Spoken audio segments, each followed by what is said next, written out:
Okay, hello again. Welcome back. This is the third video of the Protocols of the Elders of Zion series that I'm doing, reading through the document that I explained was published in 1905 in Russian and then came out in 1920. If you've been with me so far, you'll recall all the details. It's quite complex, it's nuanced. I have some software that I'm messing around with so that you can actually see the screen and as I'm reading rather than just watch me read. So this is more functional as an audio video possibly than just looking at me reading an electronic file, but possibly in the next couple of videos I'll have that up and running so you can actually read the text along with me, and I'll have the text on the screen. So we'll see how I get on with that in the future. I'm hoping this is the last one of three. As you could tell from the first one, I was kind of not aware of how big this file is. So it's taken a lot longer than I thought, but I think it's useful. It's a useful exercise to get into the detail of this file, of this book that came out in 1920. I won't really go into any details to summarize so far. I'll try and make a summary at the end of this, but it could be as much as a 2-hour video because there's a lot to get through, and my opinions have shifted slightly since I last did the last two videos. It's been maybe 10 days, 2 weeks since the first two videos, so I've spent a lot of time thinking about it, if not reading the document. So I'll kind of weave my new perspectives into the comments, into the commentary as I'm reading, and if not there, then definitely in a summary at the end. So I hope you take something from this. If you remember in the last video, I was up to section 12, going into section 13 of the book. So let's keep going on with it. I want to get through as much as I can today. By all means post questions underneath, and I'm going to put in the link as usual to the document I'm using so you can have a look at it yourselves. Okay, so section 13. In the last section, if you remember, they were talking about how they were going to make crime basically not visible via the press and the control network that they have, so that even though crime is existent and perhaps even increasing, it wouldn't officially exist, and only the people reporting would know the extent of it, and the public would be none the wiser. Okay, section 13. The need of daily bread will force the Gentiles to hold their tongues and to remain our humble servants. Those of the Gentiles whom we may be employing in our press will, under orders from us, discuss facts to which it would not be desirable that we should especially refer in our official gazette. And, whilst all manner of discussions and disputes are thus taking place, we will pass the laws which we need and will place them before the public as an accomplished fact. No one will dare to demand that what has been decided on should be repealed, more especially as we will make it appear as if it were our intention to help progress. Then the press will draw the attention of the public away by new propositions. You know for yourselves that we have always taught the populace to seek new emotions. Brainless political adventurers will hasten to discuss the new problems, such people who even nowadays do not understand what they are talking about. Political problems are not meant to be understood by ordinary people. They can only be comprehended, as I have said before, by rulers who have been directing affairs for many centuries. From all this, you may conclude that when we shall defer to public opinion, we shall do so in order to ease the working of our machinery. You can also perceive that we seek approval for the various questions, not by deeds but by words. We continually assert that in all our measures we are guided by the hope and certainty of serving the common welfare.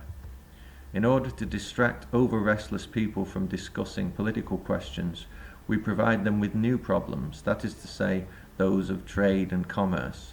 Over such questions let them become excited as they like. The masses consent to abstain and desist from what they think is political activity, only if we can give them some new amusements, that is to say, commerce, which we try and make them believe is also a political question. We ourselves induce the masses to take part in politics in order to secure their support in our campaign against the Gentile governments. In order to keep them from discovering for themselves any new line of action in politics, we will also distract them by various kinds of amusements, games, pastimes, passions, public houses, and so on. Soon we shall start advertising in the press, inviting people to enter for various competitions in all manner of enterprises such as art, sport, etc. These new interests will definitely distract the public mind from such questions which we would have to contest with the populace. As the people will gradually lose the gift of thinking for themselves, they will shout together with us, for the sole reason that we shall be the only members of society who will be in a position to advance new lines of thought, which lines we will advance by means of using as our tools only such persons as could not be suspected of being allied with us. The part of liberal idealists will be definitely terminated when our government is recognized. Until then, they will do us good service. For this reason, we will try to direct the public mind towards every kind of fantastic theory which could appear progressive or liberal. It was we who, with complete success, turned the brainless heads of the Gentiles by our theories of progress towards socialism. There is not to be found a brain among the Gentiles which would perceive that in every instance behind the word progress is hidden a deviation from the truth, except in such cases where this word refers to material of scientific discoveries. For there is but one true teaching, and in it there is no room for progress. Progress, like a false idea, serves to conceal the truth in order that nobody should know truth besides ourselves, God's chosen people, whom he has elected as its guardian. When we get into power, our orators will discuss the great problems which have been convulsing humanity in order, in the end, to bring mankind under our blessed rule. Who will then suspect that all these problems were instigated by us in accordance with a political scheme which has been understood by no man for so many centuries? That's section 13, this is 14. When we establish ourselves as lords of the earth, we will not tolerate any other religion except that of our own, namely a religion recognizing God alone, with whom our fate is bound by his election of us, and by whom also the fate of the world is determined.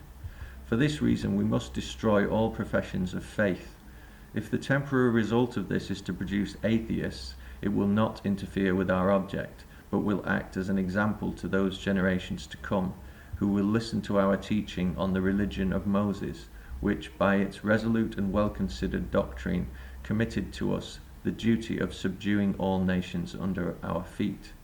By doing this, we shall also lay stress on the mystic truths of the Mosaic teachings, on which, we shall say, is based all its educative power. This is quite a complex situation here. I'm moving away from the text now. Again, it's a bit like Nadezhda Mandelstam talks about mysticism. The Russians in the Soviet Union were quite skeptical of certain strands of mysticism, but as an avoidance from true political questions, certain strands of mysticism, this is my point of view, are to be encouraged by this control force, it seems to me, because again, people will get restless. Politics will be a game for those privileged enough to get into it and wealthy enough to access it. Everybody else will be stupefied by the brainwashing of this particular group. So mysticism and spirituality, in quotation marks, is another useful tool, I'm afraid. I mean, I've studied a lot of mysticism in my time, and other videos will treat what I deem to be more beneficial and genuine forms of mysticism. But mysticism itself could easily be, certain approaches to it could be also under the control of this group or a similar group. So that's something to be aware of. Again, I'm quoting Nadezhda Mandelstam, a Jew herself, and of course Osip Mandelstam was Jewish and ended up in the concentration camps. It's a complex question, that, because I have a lot of sympathy for poets and teachers, as both of these individuals are. But I think even they were a little bit naive. I'm not being racist against them personally, but I think they were naive as to perhaps what the true colouring of this control force was. It was absolutely, as far as I'm concerned, the power behind the Soviet Union. But this is a very complex question we're going into now. But atheism, as it says in this document just now, also serves them in a way. So it's a kind of skewing of any true divine purpose that man might have. Anyway, let's keep going. Then, on every possible occasion, we will publish articles in which we will compare our beneficial rule with that of the past. The state of blessedness and peace which will then exist, in spite of its having been brought about by centuries of disturbance, will also serve to illustrate the benevolence of our new rule. The mistakes made by the Gentiles in their administration will be demonstrated by us in the most vivid colours. We will start such a feeling of disgust towards the former regime that the nations will prefer a state of peace in a condition of enslavement to the rights of the much lauded liberty which has so cruelly tortured them and drained from them the very source of human existence, and to which they were really only instigated by a crowd of adventurers who knew not what they did. Useless changes of government, to which we have been prompting the Gentiles, and by this means undermining their state edifice, will by that time have so worried the nations that they will prefer to endure anything from us out of fear of having to return to the turmoils and misfortunes which they will have gone through. We will draw special attention to the historical mistakes of the Gentile governments, by which they tormented humanity for so many centuries in their lack of understanding anything that regards true welfare of human life, and in their search for fantastic plans of social welfare. So that's pretty much as it says. History will be skewed from any one present condition politically. Possibly beneficial governments of the past will then be coloured as evil. For the Gentiles have not noticed that their plans, instead of improving the relations of man to man, have only made them worse and worse, and these relations are the very foundations of human existence. The whole force of our principles and measures will be in the fact that they will be explained by us as being in bright contrast to the broken down regime of former social conditions. You see this playing out in the 21st century, particularly in the last 5 years. The whole meme, it's okay to be white, is a kind of response to that, because we're getting this thing that, cultural payback, even racial payback. The white man must see that he is to be a citizen of the third world because he has made third worlds of other countries via colonialism. It's a very iffy proposition at best, because it doesn't take into account the vast span of history, and that every race has enslaved other races over the thousands of years that humans have inhabited the earth. So it's an encouragement to the short term to look at the last few hundred years at the very most, and of course, if you're white, to hate yourself for some abstract reason of colonialism, and most liberals fall into buying that notion, the sins of the father and all that. It's utter rubbish, but there you go. People are susceptible to it. Our philosophers will expose all the disadvantages of Gentile religions, but no one will ever judge our religion from its true point of view, because nobody will ever have a thorough knowledge of it except our own people, who will never venture to unveil its mysteries. In the so considered leading countries, we have circulated an insane, dirty, and disgusting literature. For a short time after the recognition of our rule, we shall continue to encourage the prevalence of such a literature, in order that it should be the more pointedly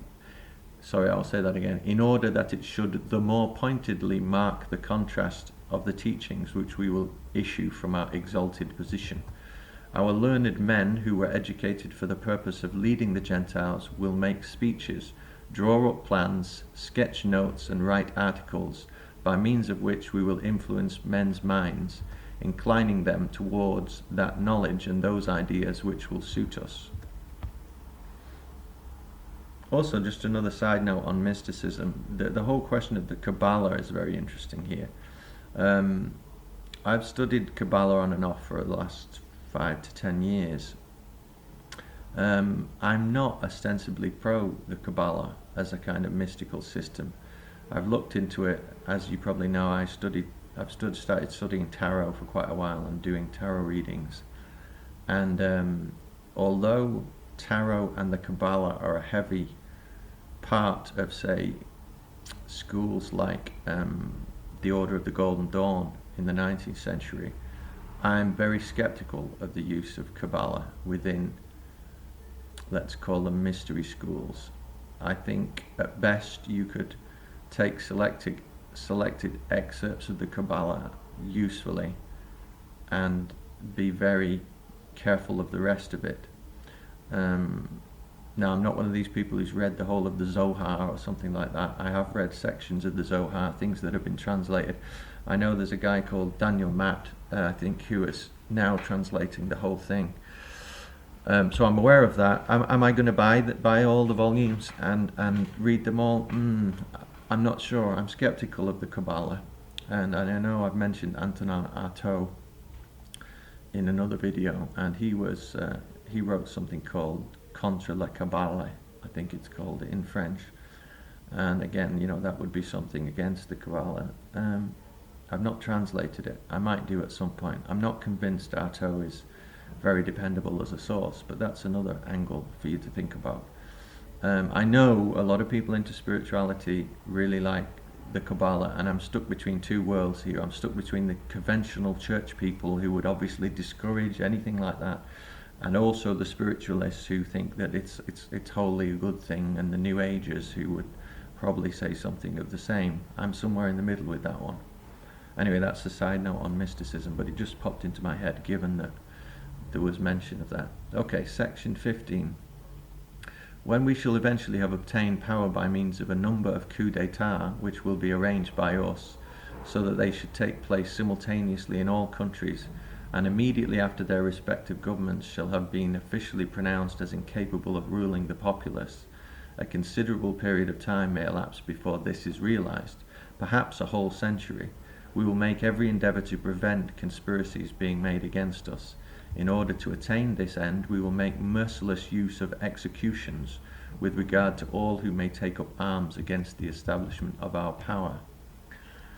Well, I don't see that as necessarily having taken place. I do see that there's conditioning, and if you're going to take some of the protests of the 60s and kind of the hippie so-called revolution, then they're definitely on track with some of that. But executions, in the Soviet sense of things, yes. In the late 20th century, 21st century, there's hideous things going on in certain countries, absolutely. But in the West, we have these faux terrorist attacks. That would be the closest to it. But I don't think they've fully established this. I think that's even on the wane. Maybe I'm just overly optimistic. The writer of this is saying arranged coup d'etat. Now that's a very general idea. Change agents, cultural provocateurs, this kind of thing. Absolutely, I would agree. Things like that have happened over the last 60, 70 years. It's difficult to judge. I think there's obviously some shenanigans, coup d'etat, absolutely.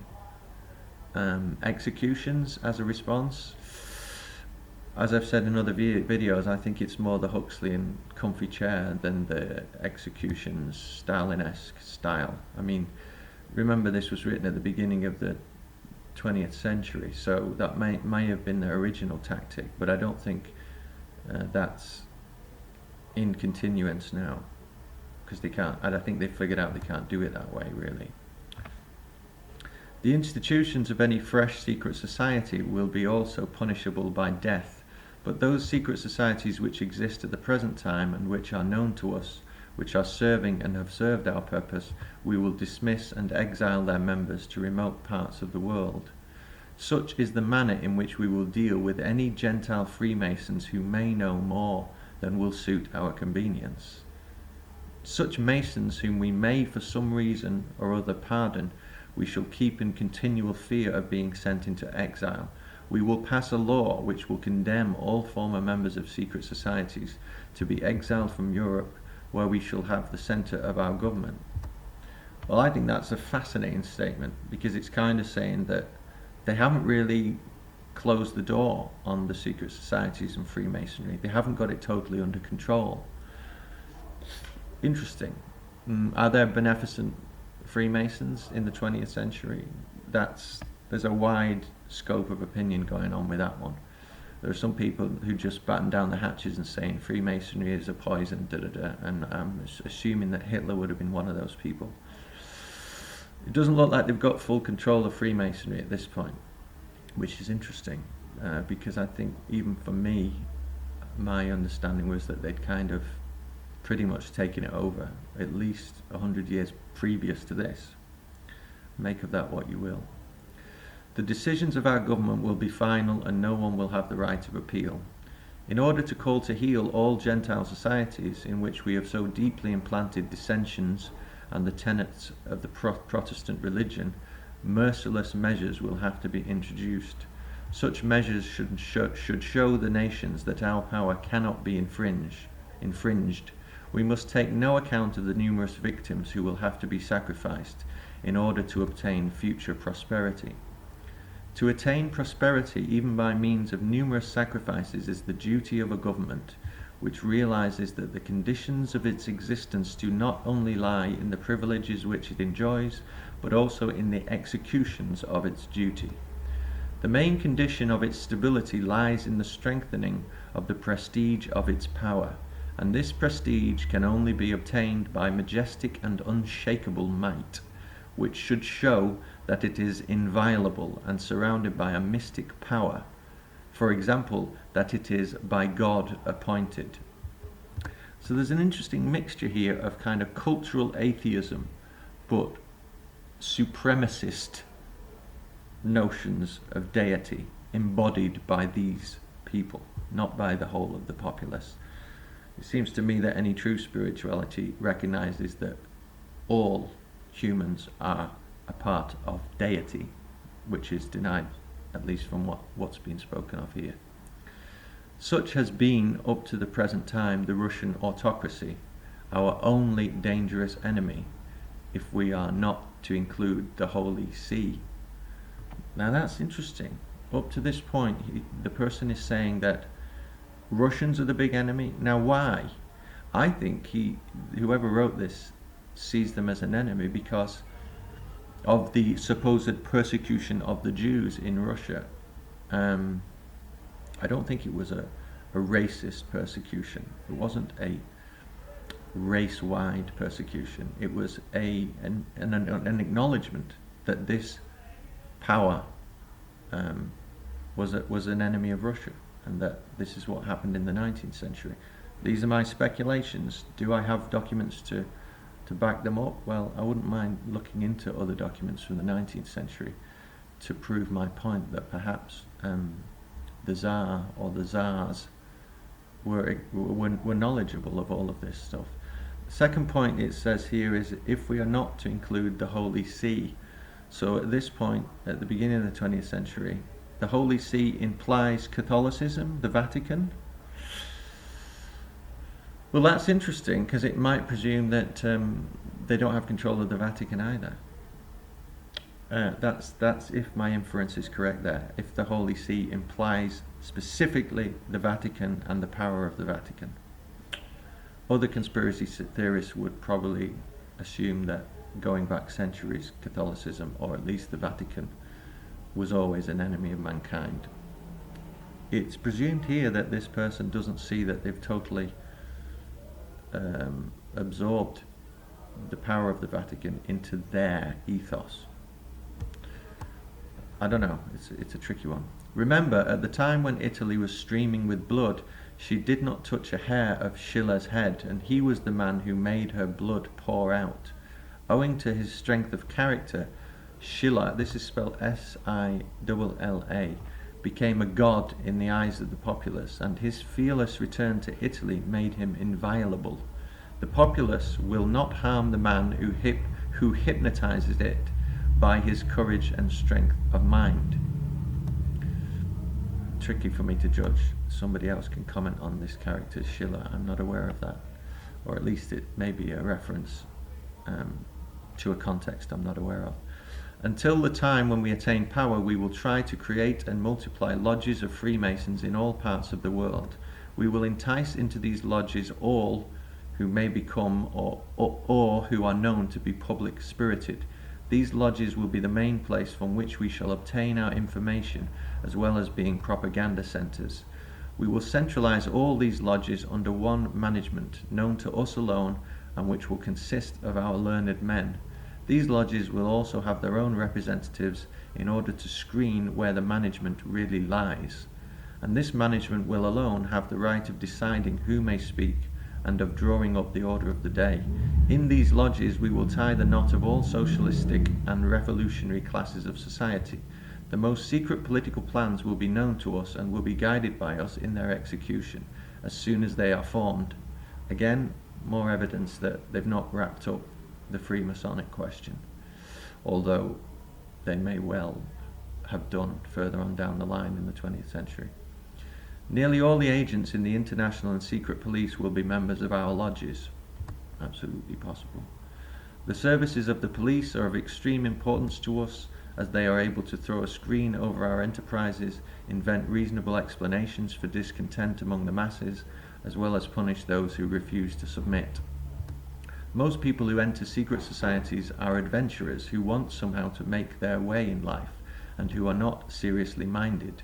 With such people it will be easy for us to pursue our object, and we will make them set our machinery in motion. So basically, unknowing, useful idiots, mostly making up Freemasonry. So that stands to kind of possible. I mean, Freemasonry is made up of people who just want a bit of power and adventure and don't really do enough reading or aren't studied properly, so that seems absolutely viable. If the whole world becomes perturbed, it will only signify that it was necessary for us to so perturb it in order to destroy its too great solidity. If conspiracies start in the midst of it, this will mean that one of our most faithful agents is at the head of the said conspiracy. It is only natural that we should be the sole people who direct Masonic enterprises. We are the only people who know how to direct them. We know the final aim of each action, whereas the Gentiles are ignorant of most things concerning Masonry. They cannot even see the immediate results of what they are doing. They generally think only of the immediate advantages of the moment, and are content if their pride is satisfied in the fulfillment of their intention, and do not perceive that the original idea was not their own, but was inspired by ourselves. The Gentiles frequent Masonic lodges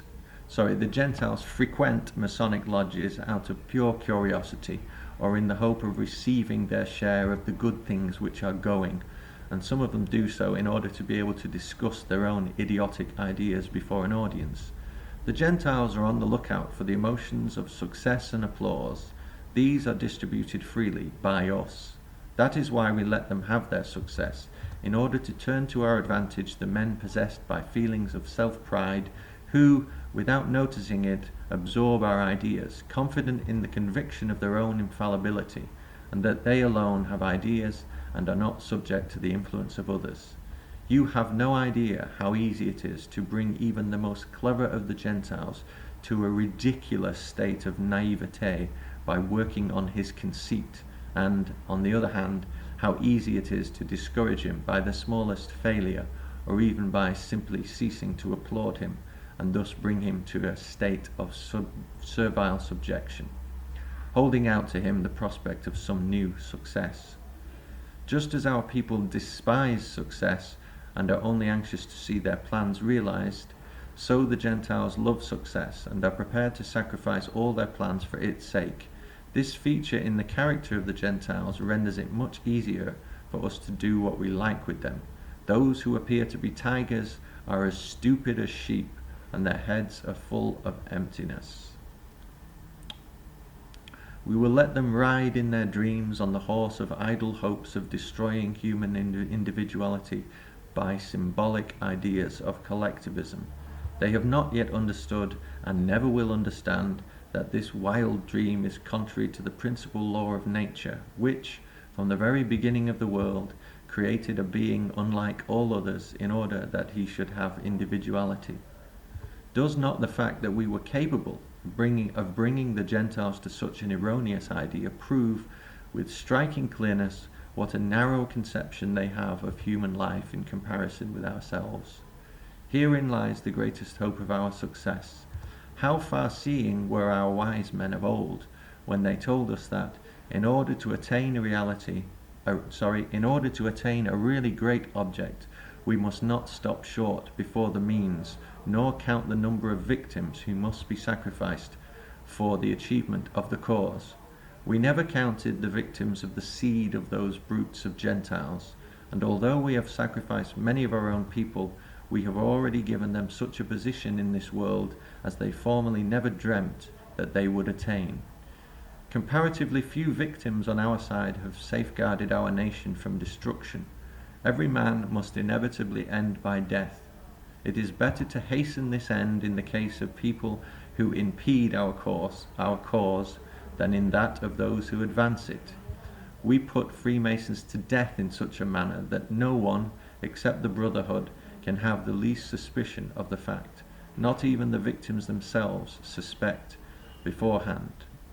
Again, more proof that Freemasonry is not entirely sewn up, although they are a massive threat to whatever small factions of genuine good might come out of Freemasonry. They all die when it is necessary, apparently from a natural death. Knowing these facts, even the Brotherhood itself dares not protest against it.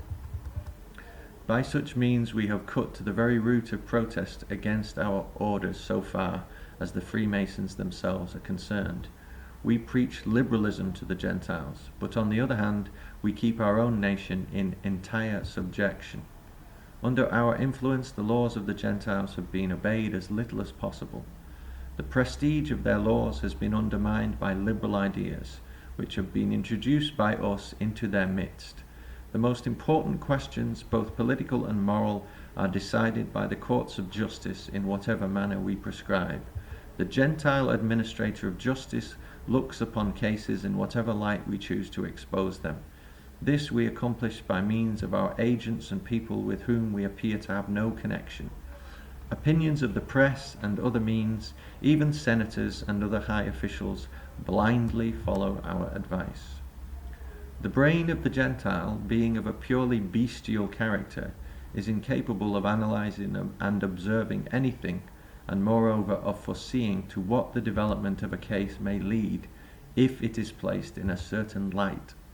It is just in this difference of mentality between the Gentiles and ourselves that we can easily see the mark of our election by God and superhuman nature, when it is compared with the instinctive bestial brain of the Gentiles. They only see facts, but do not foresee them, and are incapable of inventing anything, with the exception perhaps only of things material. Interesting statement. From all this, it is clear that nature herself meant us to lead and rule the world. When the time comes for us to govern openly, the moment will come to show the benevolence of our rule, and we shall amend all the laws. Our laws will be short, clear, and concise, requiring no interpretation, so that everybody will be able to know them inside out. Susan Sontag's essay against interpretation springs to mind. The main feature in them will be the obedience required towards authority, and this respect for authority will be carried to a very high pitch. Then all kinds of abuse of power will cease, because everybody will be responsible before the one supreme power, namely that of the sovereign. The abuse of power on the part of people other than the sovereign will be so severely punished that all will lose the desire to try their strength in this respect. We shall closely watch each step taken by our administrative body, from which will depend the working of the state machine, because if the administration becomes slack, disorder will arise everywhere. not a single illegal act or abuse of power will remain unpunished. All acts of concealment and of willful neglect on the part of officials of the administration will disappear after they have seen the first examples of punishment. The grandness of our might will require that suitable punishments should be awarded, that is to say, that they should be harsh, even in the case of the smallest attempt to violate the prestige of our authority for the sake of personal gain. The man who suffers for his faults, even if too severely, will be like a soldier dying on the battlefield of the administration in the cause of power, principle, and law, which admit of no deviation from the public path for the sake of personal interests, even in the case of those who drive the public chariot. For example, our judges will know that by attempting to show their indulgence, they will violate the law of justice, which is made in order to award an exemplary punishment to men for the offences which they have committed, and not in order to enable the judge to show his clemency. This good quality ought only to be shown in private life, and not in the official capacity of a judge, which influences the whole basis of the education of mankind. Members of the law will not serve in the courts after 55 years of age for the following reasons. 1. Because old men adhere more firmly to preconceived ideas and are less capable of obeying new orders. 2. Because such a measure will enable us to make frequent changes in the staff, which will thus be subject to any pressure on our part. Any man who wishes to retain his post will, in order to secure this, have to obey us blindly. In general, our judges will be selected from among men who understand that their duty is to punish and to apply laws, and not to indulge in dreams of liberalism, which might injure the educational scheme of the government, as the Gentile judges at present do. Our scheme for changing officials will also help us to destroy any kind of combination which they might form among themselves, and so they will work solely in the interest of the government, from which their fate will depend. The rising generation of judges will be so educated that they will instinctively prevent any action which might harm the existing relations of our subjects one to another. It's quite a dense passage, obviously all about the law, but interesting, and again there's cause for optimism there, because there's a feeling even at this point that they haven't really wrapped up the legal system. They haven't got everybody under their wing. Whether they do have now is another question. Possibly they do. At present, judges of the Gentiles are indulgent to all manner of criminals, for they do not possess the correct idea of their duty, and for the simple reason that rulers, when appointing judges, do not impress the idea of their duty upon them. The rulers of the Gentiles, when nominating their subjects to important posts, do not trouble to explain to them the importance of the same, and for what purpose the posts in question were created. They act like animals when these send their young out in search of prey. Thus the governments of the Gentiles fall to pieces at the hands of their own administrators. We will take one more moral drawn from the results of the system adopted by the Gentiles, and use it for the edification of our government. We will root out all liberal tendencies from every important institution of propaganda in our government, from which may depend the education of all those who will be our subjects. These important posts will be reserved exclusively for those who were specially educated by us for administration. And again, there's this paradoxical love-hate relationship with liberalism, forms of liberalism. They're going to turn over liberalism and redefine it, as I've already said, I think, in previous videos. True liberalism they loathe with a passion. So that's kind of interesting.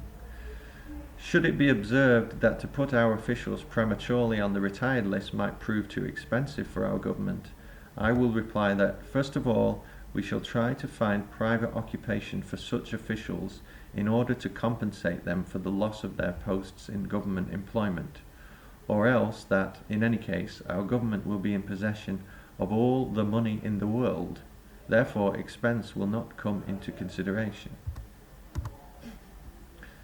Our autocracy will be consistent in all its actions, therefore any decision which our High Command may choose to take will always be treated with respect and unconditionally obeyed.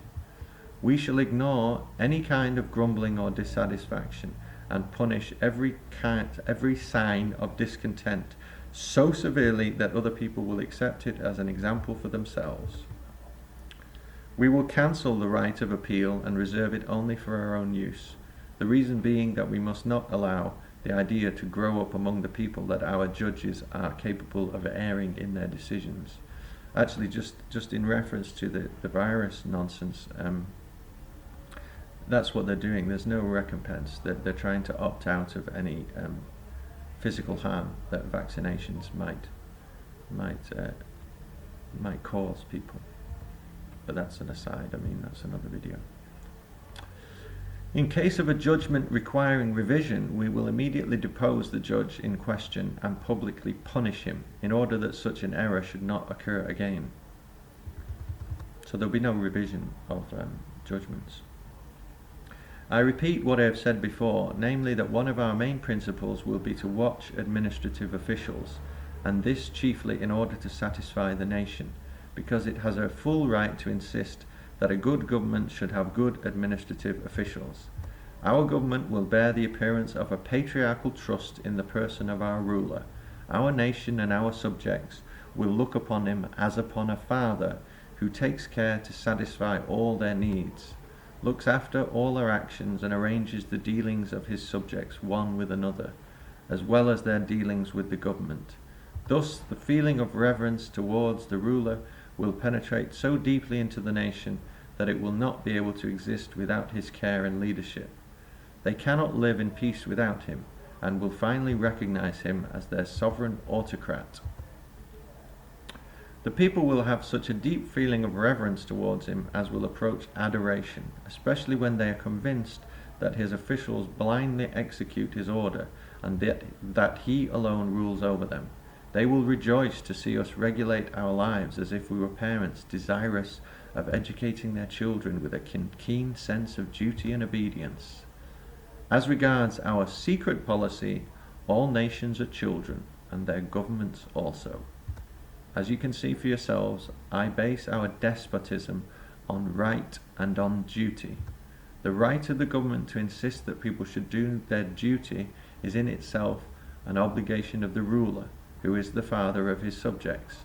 Right of might is granted to him in order that he should lead humanity in the direction laid down by the laws of nature, that is to say, towards obedience. Every creature in this world is under subjection, if not under that of a man, then under that of circumstances or under that of its own nature, in any case under something that is more powerful than itself. Therefore let us be more powerful for the sake of the common cause. I mean, there are questions here of hierarchy and of the philosophy of nature, right? So that they might wipe out the notion of hierarchy in the public sphere, but they strictly cohere to the idea of hierarchy with themselves at the top. And that nature is eat or be eaten, dog eat dog. This is the underpinning philosophy. We must, without hesitation, sacrifice such individuals as may have violated the existing order, because in exemplary punishment is the solution of the great educational problem. On the day when the King of Israel places upon his sacred head the crown presented to him by the whole of Europe, he will become the patriarch of the world. Interesting. Also, the geographic reference is interesting. Israel, Europe. Okay, so like Europe is the test case for a Zionist rule emplaced over the top of it. That's how I interpret that anyway. And of course this is way before the actual State of Israel. And another video is worth doing on this, because we have Israel as a possible consequence of Hitler's rule. We don't know. There's a question here. Hitler did not want to kill all the Jews. I don't believe that. I believe that he saw the same problem that Pound saw, which was this faction needed to be gotten under control. So I don't think that implies murder.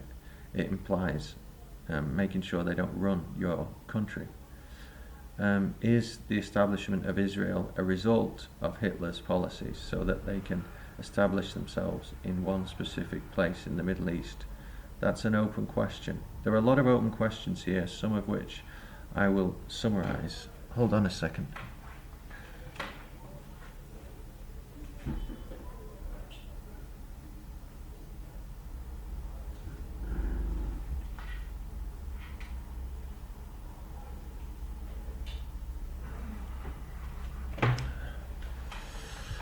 The number of victims who will have to be sacrificed by our king will never exceed the number of those who have been sacrificed by Gentile sovereigns in their quest for greatness and in their rivalry with one another. Our sovereign will be in constant communication with the people. He will deliver speeches from tribunes, which speeches will be immediately circulated all over the world. Okay, so that's 15. Interesting, the patriarch idea. The emperor idea came up earlier. You know, you could go back to Napoleon as a kind of test figure for that kind of idea, and then later patriarchs. Churchill, possibly. Again, I've already said Trump, possibly, possibly not. I said not, I think, in an earlier video. But this idea of a patriarch, a king, is interesting.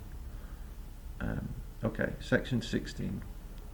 With the object of destroying any kind of collective enterprise other than our own, we will annihilate collective work in its initial stage. That is to say, we will transform the universities and reconstruct them according to our own plans.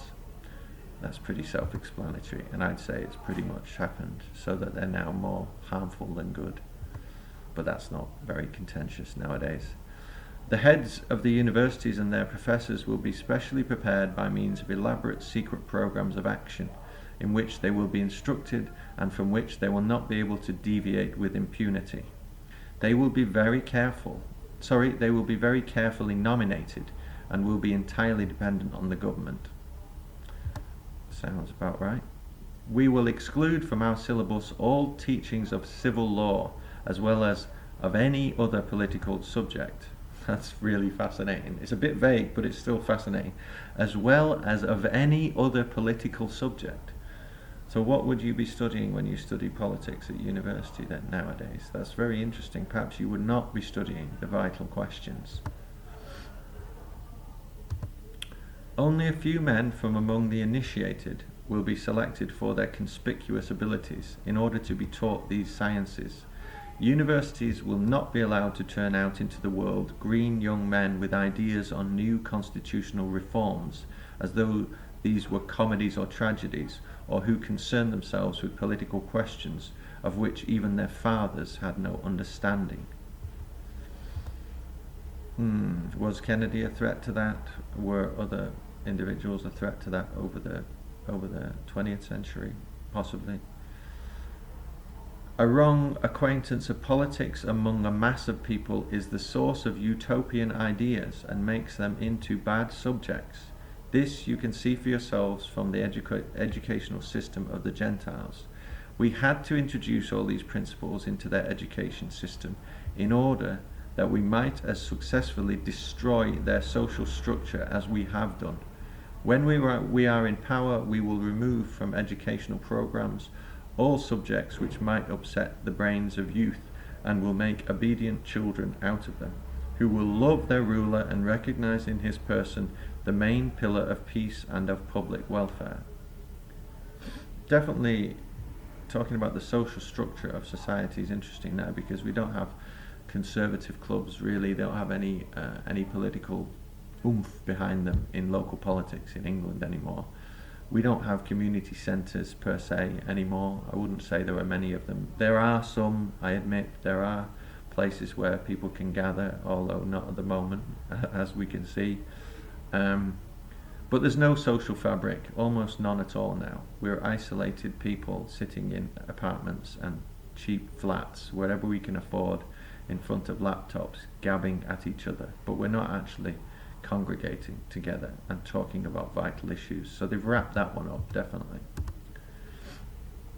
Instead of classics and the study of ancient history, which contains more bad examples than good, we will introduce the study of the problems of the future. We will erase from the memory of man the bygone ages, which may be unpleasant to us, leaving only such facts as would show the errors of the Gentile governments in marked colours. Echo, Ezra Pound, Cantico del Sole, you know, the great little poem about the fact that America has not read the classics. It doesn't know anything about ancient culture, which is dead on point there. Subjects dealing with questions of practical life, social organisation, and with the dealings of one man with another, as also lectures against bad selfish examples which are infectious and cause evil, and all other similar questions of an instinctive character will be in the forefront of our educational program. These programs will be specially drawn up for the different classes and castes, the education of which will be kept strictly apart. Again, holism, holistic thinking, again, that's not the Academy's way, is it? It's very divisionary. It's very categorical. Everything is in its place, you know. I say holistic learning is the opposite, so that you compare and contrast. Beginners in a discipline are often the best critics of that discipline because they don't know the rules per se. So they're asking the questions that people forget when they assume themselves to be experts. This is what they want: dogmatism and categorialization, I guess.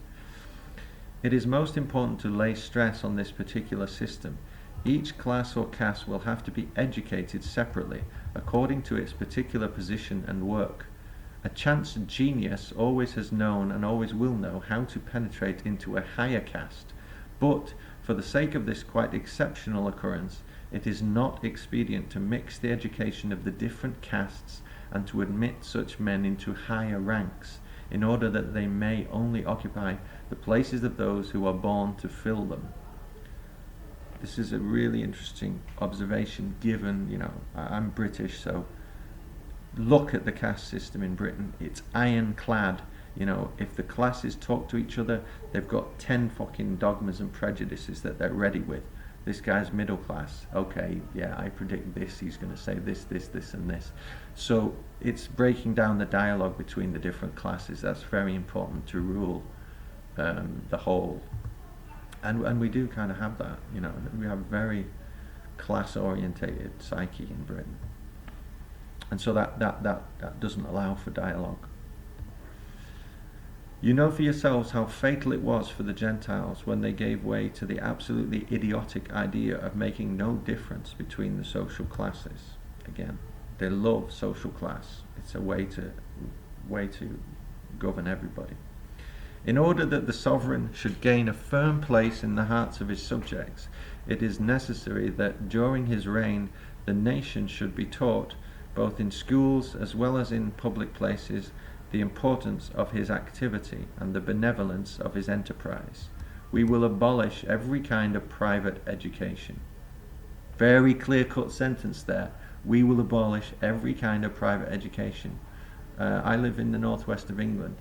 You know, show me institutions now that are private. I mean, when I lived in Korea, you got mom and pop academies. They pooled the money in the neighborhood. The business ran in and of itself. You could actually educate people. This is in modern Korea, say 10 to 15 years ago. Is that possible in Britain now? Even in the West? I don't know too much about North America. No, not en masse. You get a few centres popping up usually for TESOL and teaching English as a second language, because everybody loves English now. But you don't get that. You don't get that. If I want to learn philosophy at a night class, very tricky now. 20 years ago, 30 years ago, possible. I don't see that happening much anymore. Maybe in London or maybe in a bigger urban area. So that's very succinct. We will abolish every kind of private education, so the academies have control. On holidays, students and their parents will have the right to attend meetings in their colleges as though these were clubs. At these meetings, professors will deliver speeches purporting to be free lectures on questions of men's dealings with one another, on laws and on misunderstandings which are generally the outcome of a false conception of men's social position. And finally, they will give lessons on new philosophical theories which have not yet been revealed to the world. These theories we will make into doctrines of faith, using them as a stepping stone to our faith. So even in the established centres, learning centres of that time, they were going to bring in agents to kind of have these hot topics circulate.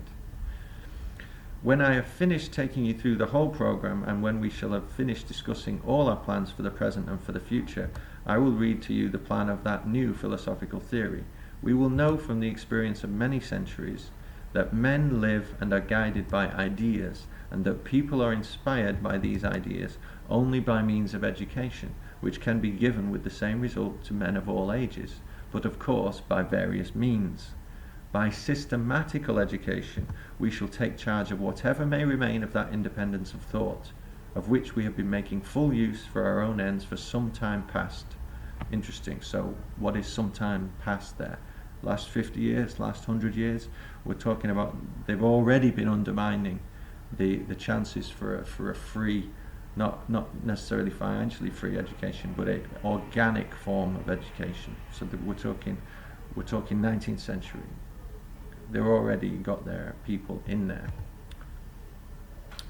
We have already established the system of subduing men's minds by the so-called system of demonstrative education, teaching by sight, in brackets, which is supposed to make the Gentiles incapable of thinking independently, and so they will, like obedient animals, await the demonstration of an idea before they have grasped it.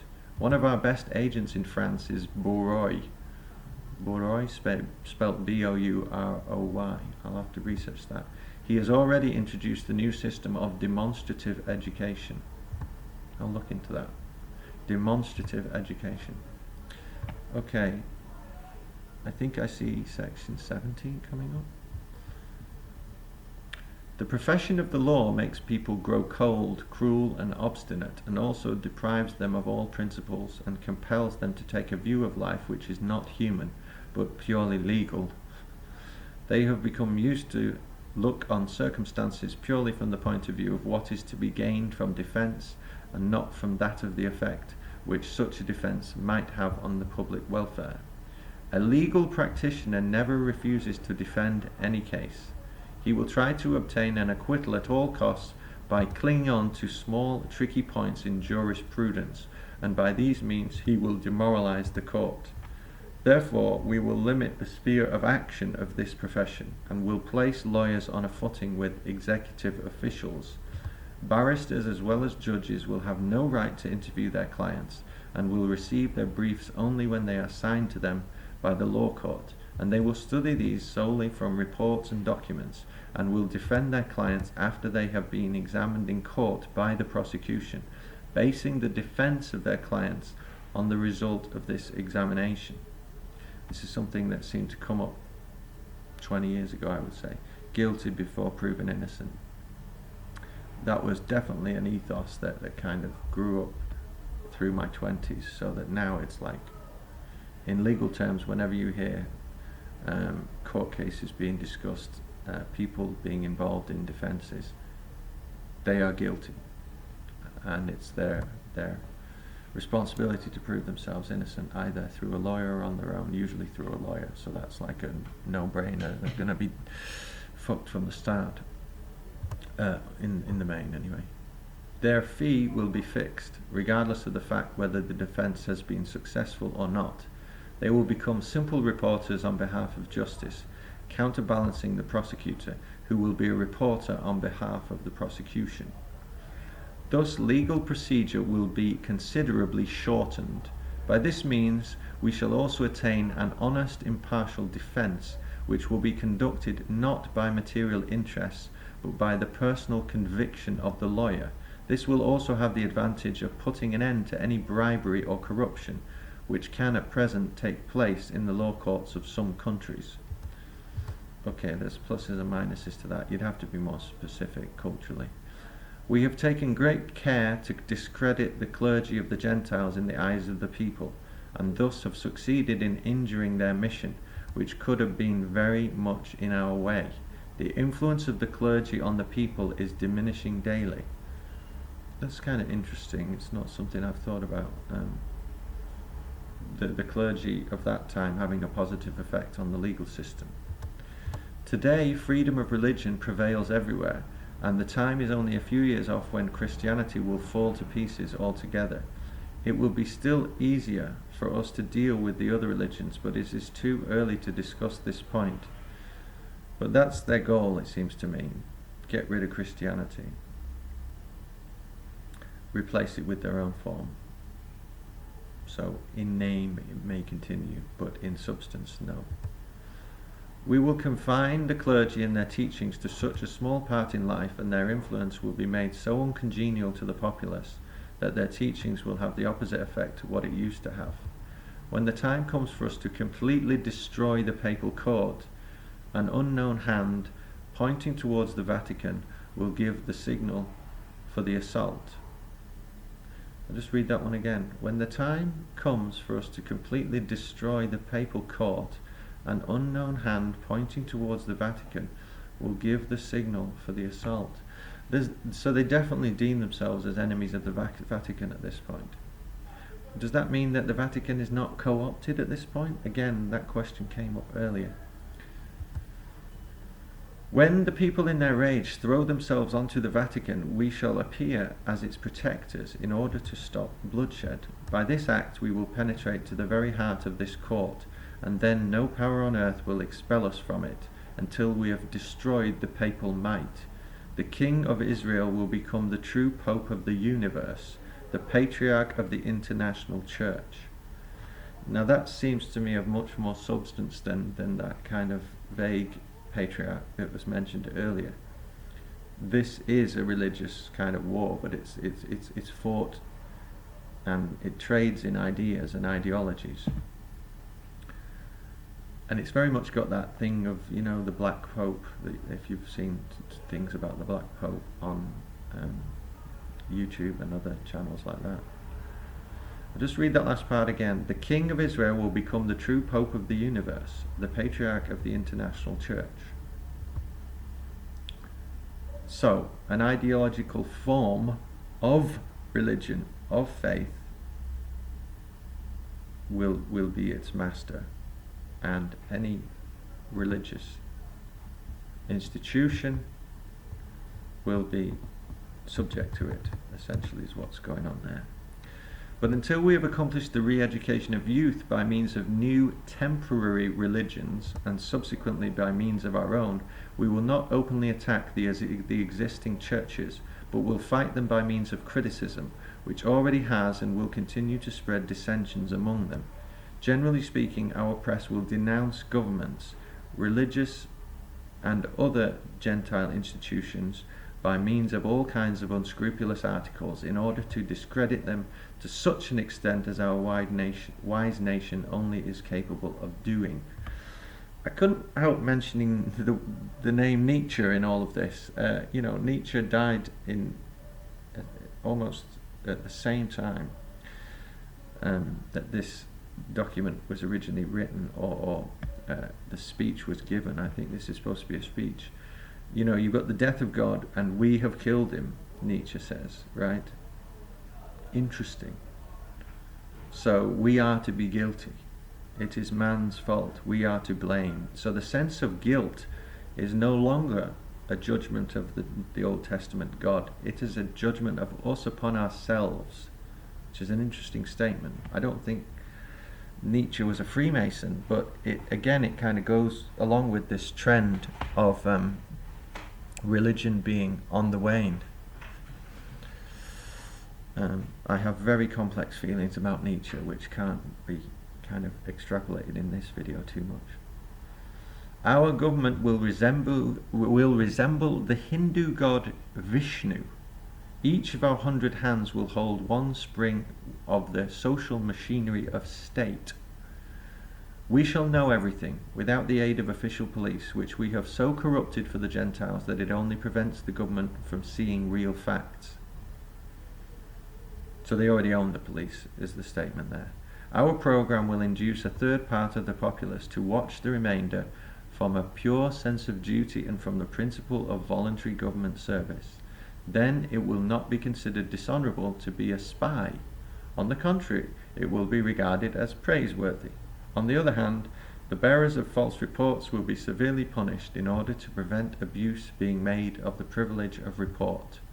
Our agents will be selected both from among the upper and the lower classes.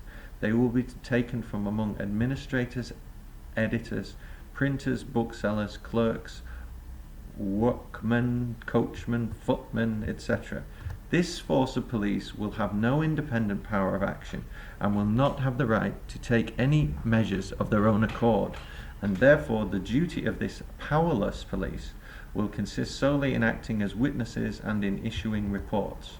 The verification of their reports and actual arrests will depend on a group of responsible police inspectors. Actual arrests will be made by gendarmes and city police. In case of failure to report any misdemeanor concerning political matters, the person who should have reported the same will be punished for willful concealment of crime, if it can be proved that he is guilty of such concealment. In like manner, our brothers have to do now, namely, on their own initiative, to report to the proper authority all apostates and all proceedings that might be contrary to our law. So, in our universal government, it will be the duty of all our subjects to serve their sovereign by taking the above-mentioned action. Okay, there's nothing revelatory to me there. I do want to fixate on this word universal, though. It comes up a lot, doesn't it? It comes up in the church, and it comes up in universal credit, even welfare services. And then, what is the newest one? I'm not sure what I think about this this new system of welfare that they're trying to get people to go on. You know, like everybody has a what? I'll get into that in another video anyway. It's the new form of welfare. It's been discussed many times. I've seen discussions on it. An organisation such as this will root out all abuse of power and various kinds of bribery and corruption. In fact, it will destroy all ideas with which we have contaminated the life of the Gentiles by means of our theories on superhuman rights. Again, there is this Nietzschean element to some of this, isn't there? The superhuman, the Superman. It comes up a lot. I think they are the Superman. They imagine themselves to be the Superman. Whoever is in this room where this speech is taking place.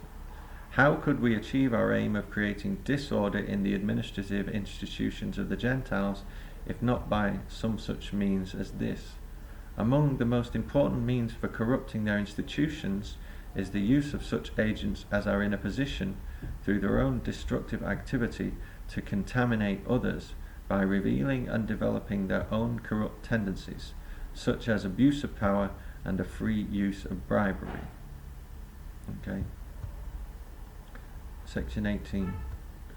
When the time comes for us to take special police measures by putting the present Russian system of Okhrana in force, the most dangerous poison for the prestige of the state, we will stir up mock disorders among the populace, or induce it to show protracted discontent, and this with the aid of good orators.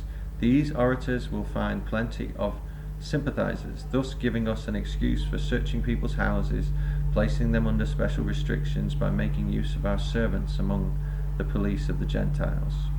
Orators. Mayakovsky, anybody? As most conspirators are actuated by their love for such art and for that of chattering, We will not touch them until we see that they are about to take action, and we will confine ourselves to introducing among them a, so to speak, reporting element. We must remember that a power loses prestige every time that it discovers a public conspiracy against itself. In such a revelation lies the presumption of weakness, and what is still more dangerous, the admission of its own mistakes. Now this seems quite deep and interesting to get at. We must remember that a power loses prestige every time that it discovers a public conspiracy against itself. Okay, so it's just, I guess it's just about clamp down everything. It must be known that we have destroyed the prestige of reigning Gentiles by means of a number of private assassinations accomplished by our agents, the blind sheep of our flock, who can easily be induced to commit a crime so long as such a crime is of a political character. MK Ultra, anybody? Jimi Hendrix, Jim Morrison, John Lennon, blah de blah, Bob Marley. That's just Western examples. This is specific to the Soviet Union, I would imagine. We will force rulers to admit their own weakness by openly introducing special police measures, Okhrana, and thus we shall shake the prestige of their own power. I'm not sure what this Okhrana or Okhrana is. Okhrana. Again, that's something for you to look into. Our sovereign will be protected by means of most secret guards, as we will never allow anyone to think that there might exist such a conspiracy against our ruler that he could not personally destroy, and from which he is obliged to hide himself. Okay, the all-powerful Stalin, etc. If we were to allow the existence of such an idea to prevail as it prevails among the Gentiles, we should thereby sign the death warrant of our sovereign, or, if not of himself, then of his dynasty. By a strict observance of appearances, our ruler will use his power only for the benefit of the nation, but never for his own good or for that of the dynasty. By strictly adhering to such a decorum, his power will be honoured and protected by his subjects themselves. They will worship the power of the sovereign, knowing that to this power is tied the welfare of the state, because from it will depend public order. To guard the king openly is equivalent to an admission of the weakness of his power. Okay. Our ruler will always be amidst his people, and will appear to be surrounded by an inquisitive crowd of men and women, apparently always by chance occupying the rows nearest to him, and thus holding back the mob with a view to keeping order, merely for order's sake. This example will teach others to exercise self-control. In case of a petitioner amongst the people trying to submit a demand and pushing through the mob, the people in the first rows will take his petition and will remit it to the ruler in the presence of the petitioner, in order that everyone should know that all petitions reach the sovereign, and that he himself controls all affairs.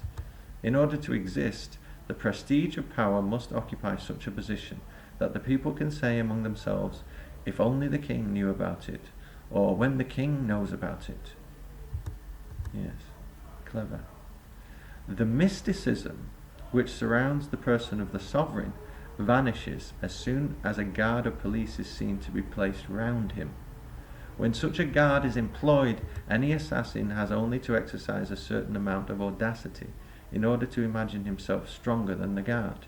He thus realizes his strength, and so only has to watch for the moment when he can make an assault on the said power. We do not preach this doctrine to the Gentiles, and you can see for yourselves the results which the employment of open guards has had for them.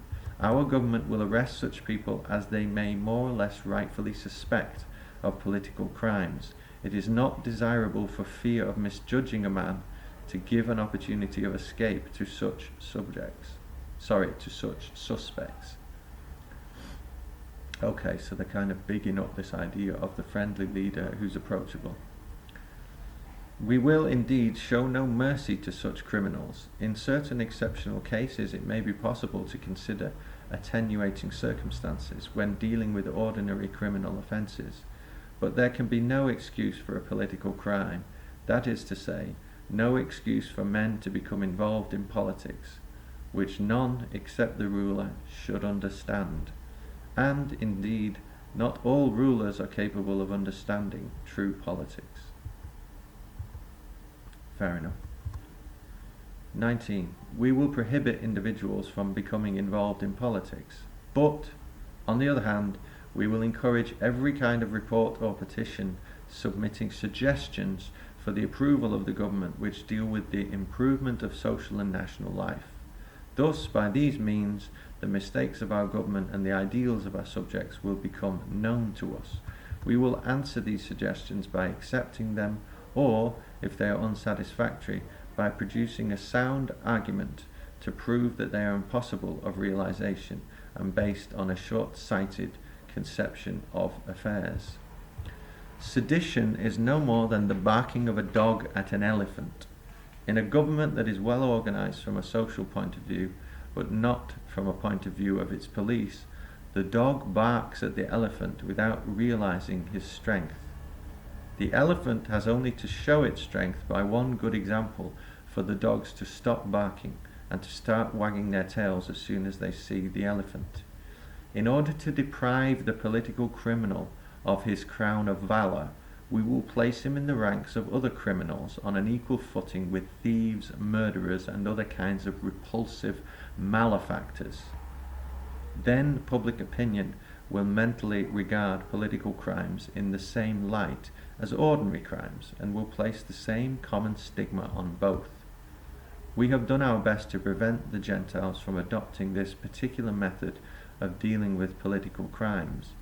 In order to attain this end, we have made use of the press, public speaking, and cleverly thought out history schoolbooks, and inspired the idea of a political murderer being a martyr because he died for the idea of human welfare. Such an advertisement has multiplied the number of liberals and has swollen the ranks of our agents by thousands of Gentiles. So the martyrization of people is a good tool for them too. That's how they see it. Section 20. By the way, these are not marked sections in the text. They're just inked in on this particular file. 20. Today it says today at the beginning, so perhaps each section is...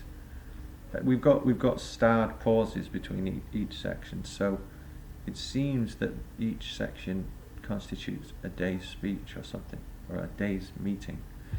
Today I will deal with our financial program, which I've left for the end of my report as being the most difficult question and forming the final clause in our plans. Before discussing this point, I will remind you of that which I have touched upon before, namely that our whole policy is dependent on a question of figures. When we get into power, our autocratic government will, for the sake of self-interest, avoid imposing heavy taxation on the populace, and will always bear in mind that part which it has to play, namely the part of father protector. But, as the organisation of the government will absorb vast sums of money, it is all the more necessary to raise the required means for maintaining it. Therefore, we must exercise great care in working out this question, and see that the burden of taxation is fairly distributed. Through a legalized fiction, our sovereign will be the owner of all property in the state. This is easily put into practice. He will be able to raise such sums of money as may be necessary to regulate the circulation of currency in the country. Through a legalized fiction, it says. So the idea is for government to own all property. Hence, the best means to meet government expenses will be by a progressive taxation of property. Thus, taxation will be paid without oppressing or ruining the people, and the amount at which it will be assessed will depend on the value of each individual property. It must be understood by the rich that it is their duty to hand over part of their surplus wealth to the government, because the government guarantees them safe possession of the remainder of their property and gives them the right to earn money by honest means. I say honest because the control of property will preclude robbery on legal grounds. This social reform must be in the forefront of our program, as it is the principal guarantee of peace and will brook no delay. So, control of all property. Taxation of the poor is the origin of all revolution, and always greatly conducive to injury to the government, as the latter, while trying to raise money from the poor, loses its chance of obtaining it from the rich. Taxation of capital will diminish the increase of wealth in private hands, into which we have up till now purposely allowed it to accumulate, in order to act as a counterpoise to the government of the Gentiles and their finances. Progressive taxation, assessed according to the fortune of the individual, will produce a much larger revenue than the present system of taxing everybody at an equal rate.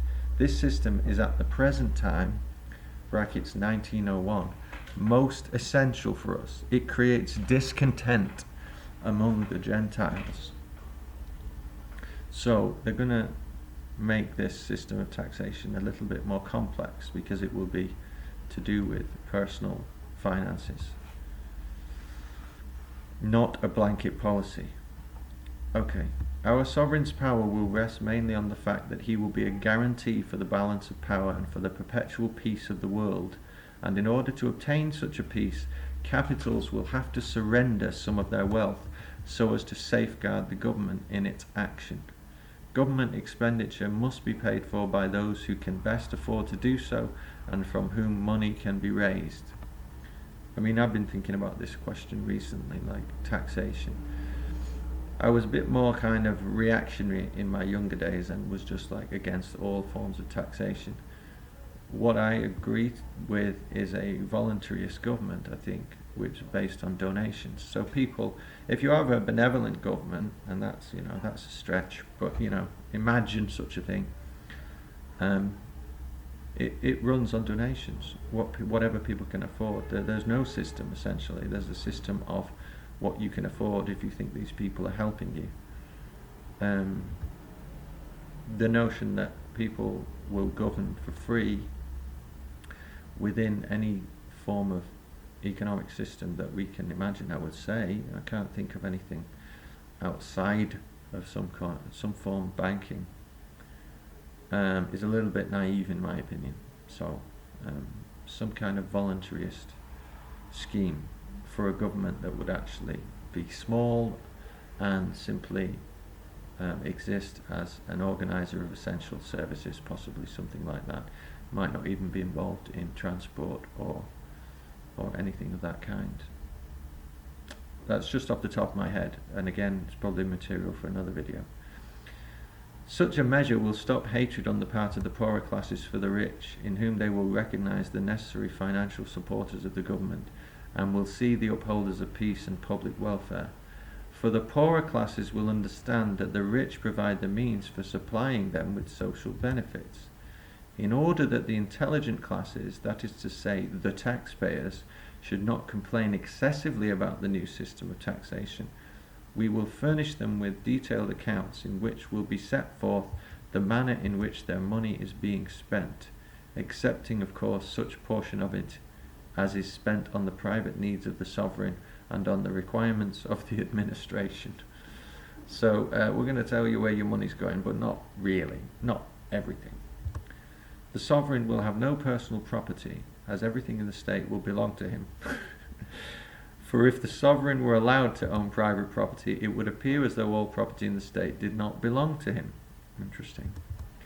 The relations of the sovereign, except his heir, who will also be kept at government expense, will have to serve as government officials or else work in order to retain the right of holding property. The privilege of being of royal blood would not entitle them to live at the expense of the state. There's an antagonism here possibly between some form of monarchy and some form of governance. Possibly, but it's not too much of a worry, because they are redefining the notion of, well, they've got patriarch and not monarch, haven't they? So let's not confuse the two. They're redefining that term. We're not thinking in 18th century terms now. There will be a progressive stamp duty on all sales and purchases, as well as death duties, Any transaction without the required stamp will be considered illegal, and the former owner will be obliged to pay to the government a percentage on the duty from the date of the sale.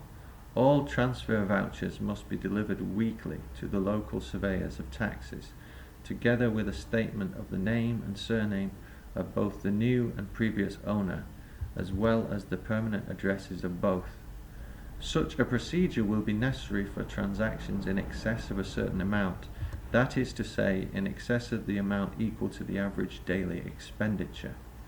The sale of prime necessities will only have to be stamped with an ordinary fixed duty stamp.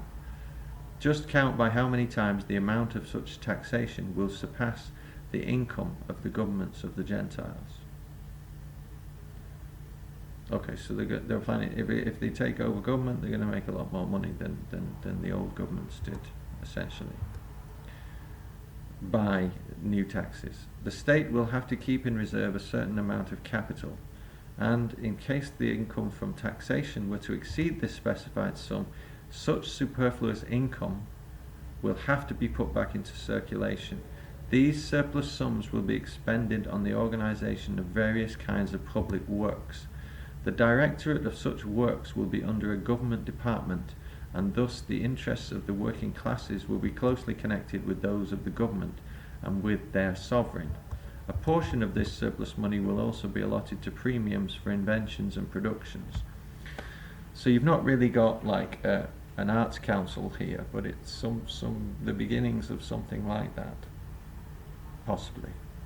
It is most essential not to allow currency to lie inactive in the state bank beyond such a specified sum as may be intended for some special purpose. For currency exists for circulation, and any congestion of money always has a fatal effect on the course of state affairs, since money acts as a lubricant in the state mechanism, and if the lubricant becomes clogged, the working of the machine is thereby stopped. Okay, so money in endless circulation is the goal. The fact that bonds have been substituted for a large part of the currency has now created a congestion such as just described. The consequences of this fact are becoming sufficiently obvious. Okay, so this doesn't really relate too heavily to the 21st century because we have all these tech solutions to money. We have digital money essentially. We have numbers on a screen. We have interest rate banking. So what we've got is just the magic spell, the digital screen, and here they're looking at solutions for, creating more interest that they can scoop up.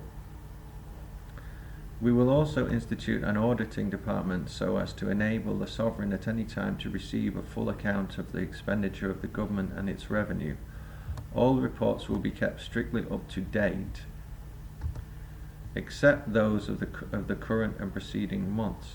The only person who could not be interested in robbing the state bank will be its owner, namely the sovereign. For this reason, his control will stop all possibility of leakage or unnecessary expenditure.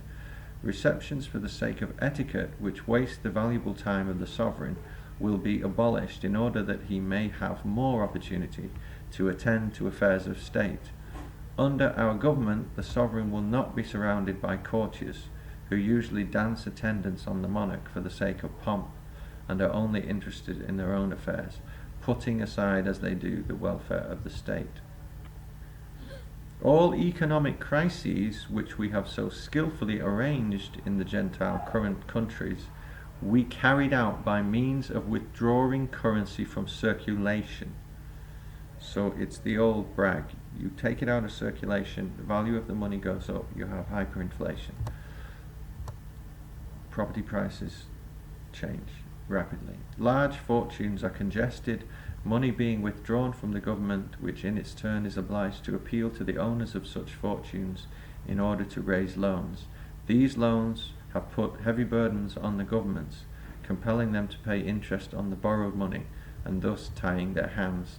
Concentration of production into the hands of capitalism has sucked all the productive power of the people dry, and with it also the wealth of the state. Currency at the present time cannot satisfy the requirements of the working classes, as there is not enough to go all round. The issue of currency must correspond to the growth of the population, and children have to be reckoned as consumers of currency from the first day of their birth. Occasional revision of currency is a vital question for the whole world. I think that you know that gold currency has been the destruction of all states that have adopted it, because it could not satisfy the requirements of the population, all the more so because we have done our best to cause it to be congested and to be withdrawn from circulation. This is interesting because if you watch my video on Pound's speeches, if I remember rightly, he was against gold, and these conspirators are also against gold, but for different reasons. Our government will have a currency based on the value of the working power of the country, and it will be of paper or even of wood. Interesting. We will issue currency sufficient for each subject, adding to this amount on the birth of every child, and diminishing it with the death of each person. So you are on the stock market, you know, all the conspiracy data is true on that one. Your birth certificate is registered, and then you are a commodity to be traded by the banks. Government accounts will be kept by separate local governments and by county offices. In order that delays should not occur in paying government expenses, the sovereign himself will issue orders as to the term of payment of such sums. Thus, the favoritism which is sometimes shown by ministries of finance to certain departments will be terminated. The revenue and expenditure accounts will be kept together in order that they may always be compared with one another. The plans which we will make for the reform of the financial institutions of the Gentiles will be introduced in such a manner as will never be noticed by them. We will point out the necessity of reforms as being due to the disorderly state which Gentile finances have reached. We will show that the first reason for this bad state of finance lies in the fact that they start their financial year by making a rough estimate for the budget, the amount of which increases from year to year, and for the following reason: the annual budget is with great difficulty made to last till the end of the half year.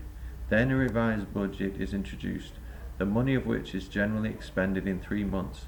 After that, a supplementary budget is voted. At the end of the year, accounts are settled by a liquidation budget. The budget for the year is based on the total expenditure of the previous year. Therefore, each year there is a deviation of about 50% from the nominal sum, and the annual budget at the end of 10 years is increased threefold. Thanks to such a procedure, which was tolerated by the careless Gentile governments, their reserves have been drained. Then, when the period of loans arose, it emptied their state banks and brought them to the verge of bankruptcy. So that's the boom and bust ethos right there. And also the kind of creeping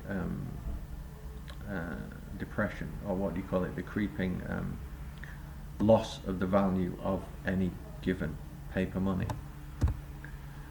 You will readily understand that such a management of financial affairs which we induce the Gentiles to pursue cannot be adopted by our government. Let's read that again. You will readily understand that such a management of financial affairs which we induce the Gentiles to pursue cannot be adopted by our government. Each loan proves the weakness of the government and its failure to understand its own rights. Each loan, like the sword of Damocles, hangs over the heads of the rulers, who, instead of raising certain sums direct from the nation by means of temporary taxation, come to our bankers cap in hand. External loans are like leeches which cannot be separated from the body of the government until they fall off of themselves, or until the government manages to shake them off. But the governments of the Gentiles have no desire to shake off these leeches. On the contrary, they increase their number, and therefore their state is bound to die from self-inflicted loss of blood. For what is an external loan if not a leech? A loan is an issue of government paper which entails an obligation to pay interest amounting to a percentage of the total sum of the borrowed money. If a loan is at 5%, then in 20 years the government will have unnecessarily paid out a sum equal to that of the loan. in order to cover the percentage. In 40 years it will have paid twice, and in 60 thrice that amount, but the loan will still remain as an unpaid debt. This is just the usual escalations out of debt, out of the usury system. From this calculation, it is evident that such loans under the existing system of taxation, 1901, draw the last cents from the poor taxpayer in order to pay interests to foreign capitalists from whom the state has borrowed the money, instead of collecting the necessary sum from the nation free of all interest in the shape of taxation. So the government that they envision is going to suck up those loans of itself and not accrue interest unto itself, only wants to leech from the public and not within itself. But I guess that's my interpretation. As long as loans were internal, the Gentiles only transferred money from the pockets of the poor into those of the rich. But after we bribed the necessary people to substitute external loans for internal, all the wealth of the states rushed into our safes, and all the Gentiles started paying us what amounted to nothing short of tribute. Through their carelessness in statesmanship, or owing to the corruption of their ministers, or their ignorance of finance, Gentile sovereigns have put their countries in debt to our banks, so that they can never pay off these mortgages. You must understand to what pains we must have gone in order to bring about such a state of affairs. In our government we will take great care that congestion of money shall not occur, and therefore we will not have state loans, except 1% exchequer bonds, in order that payment of percentage should not expose the country to be sucked by leeches. The right of issuing bonds will be given exclusively to commercial companies. These will have no difficulty in paying the percentage out of their profits, because they borrow money for commercial enterprises, but the government cannot make profits from borrowed money, because it borrows solely in order to spend what it has taken on loan. Commercial shares will also be bought by the government, which will thus become a creditor instead of being a debtor and payer of tribute, as it is at present. Such a measure will put an end to indolence and laziness, which were useful to us as long as the Gentiles were independent, but would be undesirable in our government. The emptiness of the purely bestial brains of the Gentiles is sufficiently proved by the fact that when they borrowed money from us at interest, they failed to understand that each sum so borrowed, together with the interest on the amount, would eventually have to come out of the resources of the country. It would have been simpler to have taken the money from their own people at once without having to pay interest. This proves our genius, and the fact that our people have been elected by God. We have so managed as to present the question of loans in such a light to the Gentiles that they even thought that they found a profit in them. Our estimates, which we will produce when the time comes, and which will have been worked out with the experience of centuries, and which we have been considering while the Gentiles have been governing, will differ from those made by the Gentiles in their extraordinary clearness, and will prove to the world how beneficial are our new plans. These plans will terminate such abuses as those by which we become master of the Gentiles, and as cannot be allowed in our reign. We will so arrange the system of our budget that neither the ruler himself nor the most insignificant clerk will be in a position unobserved to extract the smallest portion of the money, or use it for any other purpose than that to which it has been allotted in the first estimate. Without a definitely fixed plan, it is impossible to rule successfully. Even knights and heroes perish when they take a road not knowing where it leads, and start on their journey without being properly provisioned. The sovereigns of the Gentiles, whom we helped to induce to forsake their duties in the government by means of representations and entertainments, pomp and other diversions, were no more than screens to hide our intrigues. The reports of their followers, who used to be sent to represent the sovereign in his public duties, were made for them by our agents. On each occasion, these reports used to please the short-sighted minds of the sovereigns, accompanied, as they were, by various schemes for future economy. How could they economize by fresh taxation? They could have asked, but they did not ask, the readers of our reports. You yourselves know to what a state of financial chaos they have come by their own negligence. They have ended in bankruptcy, in spite of all the hard work of their subjects. I think I will actually split this into a third and a fourth part of the series, because there's a lot of reading here and it's very dense, and I've been going quite quickly, particularly the last 10 minutes or so. So I'll leave it at there. So that's section 20. Not got far to go actually, and then that will leave the last video for more time to summarize. Don't know really what to say beyond the last half of that was pretty much on the economy. It's kind of interesting, and it so lends itself to the pound video that I made. I would really, if you haven't watched the pound video, by the end of this series, and if you're interested in the topic, obviously, by the end of this series I would go back to that, because pound is responding to all of these issues, and they're actually really complex, you know, economically, culturally, socially, this element of total control.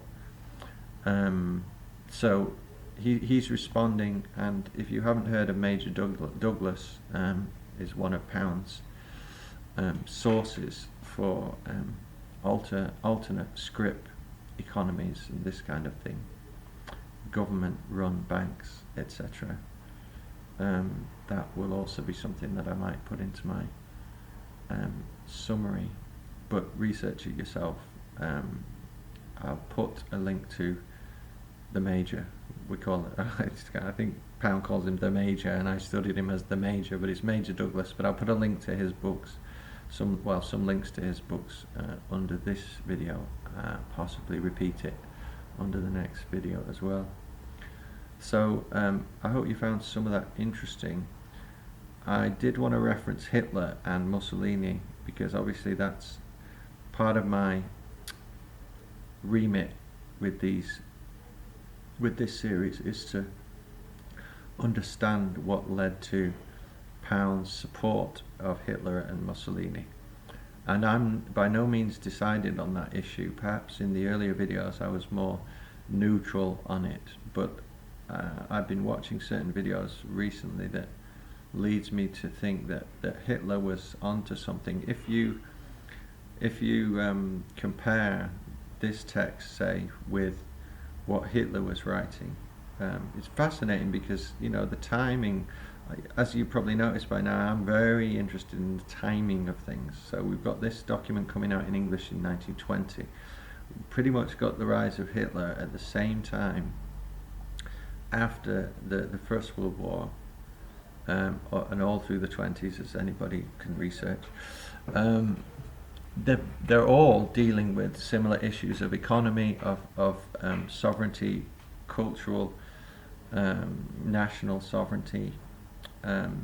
My one blind spot is definitely Mussolini, because I don't know enough about him, and I'm not one of these people who will, you know, raise their voice supporting one person or another in history. That's probably naive anyway, because we're in the 21st century now. I'm really dealing with this on the level of historical research, rather than trumpeting an ideology of any past character's ilk. So yes, there's a lot to chew on there. If I do have the autobiography of Mussolini to read, but I'm not gonna do a yay or nay on that one. Any reader of Ezra Pound, follower of Ezra Pound, reader of his prose, particularly on economy. I've mentioned the text that I've fixated on in the past. Any reader of those texts would want to look into the economic end of this scam, as it were. And of course I'm mentioning that now because, you know, as I say, that the past 20 pages or so of that Protocols of the Elders of Zion is particularly to do with how to fleece the people of their labour and tax them at the same time. Yeah, so I think I'll leave it at that for now. I hope you found that interesting. I'll try to summarize in the next video, as I said, and I think maybe I want to extrapolate along this because of what I've already said, maybe do something on Hitler or Mussolini, just from a totally neutral perspective, and look at what they did right and what they did wrong, and not just knee-jerk and you know, use the usual prejudices without actually reading texts and looking at them in detail. So as you've already gathered, I'm really interested in looking at texts in detail, which most people don't do. And if you do like to do that, then you've found the right channel. Anyway, I'll stop rambling. I'll leave it at that. Hope you enjoyed it. I'm going to do one more on this one. Bye bye. Take care.